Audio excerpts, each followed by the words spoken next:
Halo Pak Sinar dan teman-teman, saat ini kita ada di Jankang untuk menganalisis 5 aspek service, hospitality management, dan juga memberikan inovasinya. Mari kita saksikan. Yuk, yuk, yuk.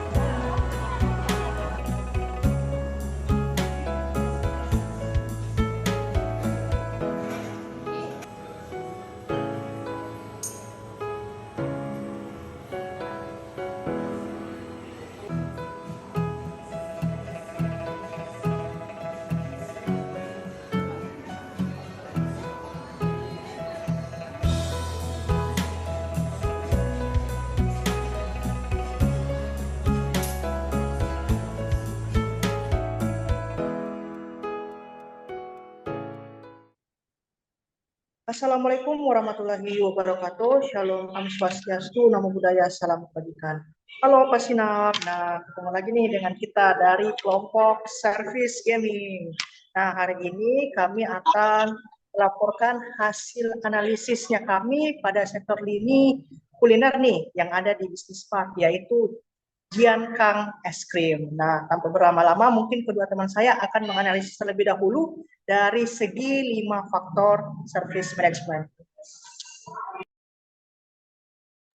Baik, dari segi kualitas pelayanan yang pertama, ada tangible. Nah, dari segi tangible, perusahaan ini cukup menarik karena memiliki dekorasi ruangan yang menarik, unik, dan fotogenik. Kemudian karyawan juga sangat ramah dengan pakaian sangat rapi, dan kualitas dari es krimnya tidak kalah menariknya dan tidak kalah enaknya. Kemudian dari segi reliable, eh, karyawan cukup gesit dalam memberikan pelayanan dan langsung memanggil customer ketika pelayanannya telah selesai. Jadi mereka tidak perlu berlama-lama untuk mengantri sehingga antrian tidak padat. Kemudian dari segi assurance, perusahaan tentu telah memiliki sertifikasi halal dan surat izin usaha. Namun yang sangat terlihat dengan jelas adalah ketika perusahaan melakukan proses pembuatan tepat di depan customer-nya. Jadi kualitas es krimnya itu terjamin dengan higienis. Nah, selanjutnya itu dari segi responsiveness, staf penjualan di toko Jankang itu dilatih untuk menjadi responsif sebisa mungkin terhadap kebutuhan dan permintaan pelanggannya. Mereka dengan cepat memberikan informasi yang dibutuhkan, membantu pelanggan dalam menemukan produk yang tepat, dan memberikan tanggapan yang memadai terhadap pertanyaan ataupun masalah yang timbul. Nah, dari aspek empati sendiri, yang pertama itu staf penjualan Jankang memiliki pendekatan yang ramah dan empati terhadap pelanggan.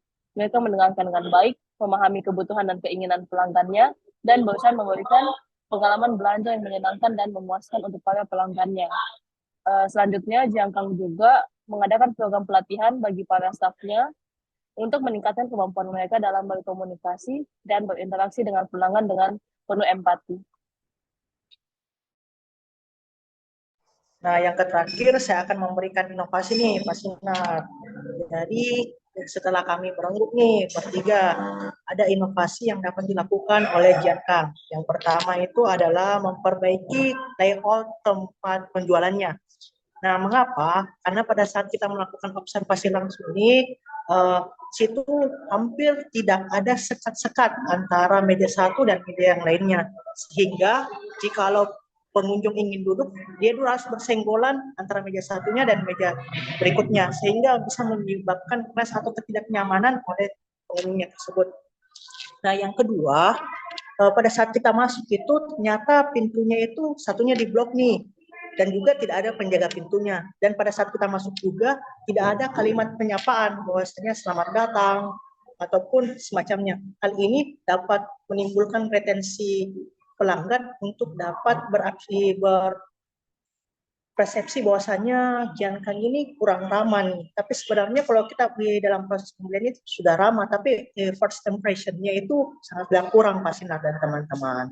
Nah, jadi menurut kami itu harus juga difasilitasi bahwasanya ada penjaga pintunya yang membukakan kita untuk masuk dan keluar pada usaha Jiankan ini. Karena pada study case-nya yang pada saat kami melakukan kunjungan di sana, cuma satu pintunya saya terbuka, di sampingnya tertutup. Jadi ada beberapa pengunjung yang berusaha mendorong keras pintu yang tertutup itu. Jadi itu dapat seolah-olah itu persepsinya itu pengunjung dilarang untuk masuk ke dalam Jiankan. Nah, yang ketiga, Pak Sinar, kita bisa lihat bahwasanya seorang jikalau ingin berbelanja itu biasa aspek paling utamanya dalam service management itu adalah aspek kenyamanannya. Tetapi pada realitanya di depan Jiangkang itu ternyata kebanyakan dialihfungsikan menjadi tempat parkir skuter. Sehingga seseorang yang ingin memarkirkan kendaraannya di depan Jiangkang itu untuk menjagakan kendaraannya untuk tetap aman itu sangatlah tidak difasilitasi dengan baik. Malahan lokasi parkirnya tersebut dipakai untuk bisa kita lihat di tempat penyewaan skuter pada video-video sebelumnya. Nah, yang keempat itu Pak Sinar dan teman-teman, yang perlu juga di-highlight oleh Jiangkang ini adalah bagaimana caranya dia untuk memberikan treatment kepada pembeli. Maksudnya treatment kepada pembeli itu banyak pembeli dari luar seolah membawa barang-barang kompetitor untuk dapat diperlihatkan pada di toko Jiangkangnya ini. Dia tidak memiliki SOP untuk melarang barang-barang selain dari produknya Jiangkang untuk masuk ke dalam lini produk bisnisnya. Karena hal ini dapat berpengaruh kepada brand awareness-nya dia. Dan juga dari pihak Jiangkang juga sangat apatis, tidak memberikan semacam keluhan ataupun sapaan kepada seseorang yang membawa produk ataupun brand kompetitor yang sejenisnya untuk masuk ke dalam sektor bisnisnya. Dan yang kelima, yang terakhir ini lebih mengarah kepada bagaimana Jiangkang ini untuk tetap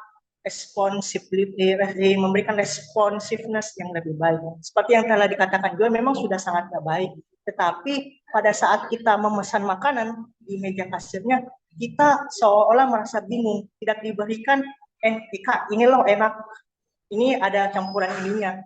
Malahan kita yang harus memilih sendiri, tidak memberikan penawaran untuk hari ini kira-kira bestsellernya apa. Nah, saya kira itulah dari aspek kelima service management hospitality dan juga inovasi yang akan kami berikan kepada Jiangkang untuk dapat diteruskan untuk menjadi suatu pembelajaran yang baik oleh perusahaan Jiangkang Es Krim. Saya kira itulah yang dapat kami sampaikan. Terima kasih. Wassalamualaikum warahmatullahi wabarakatuh. Shalom. Om Santi Santi Om. Namo Buddhaya. Salam kebajikan. Terima kasih.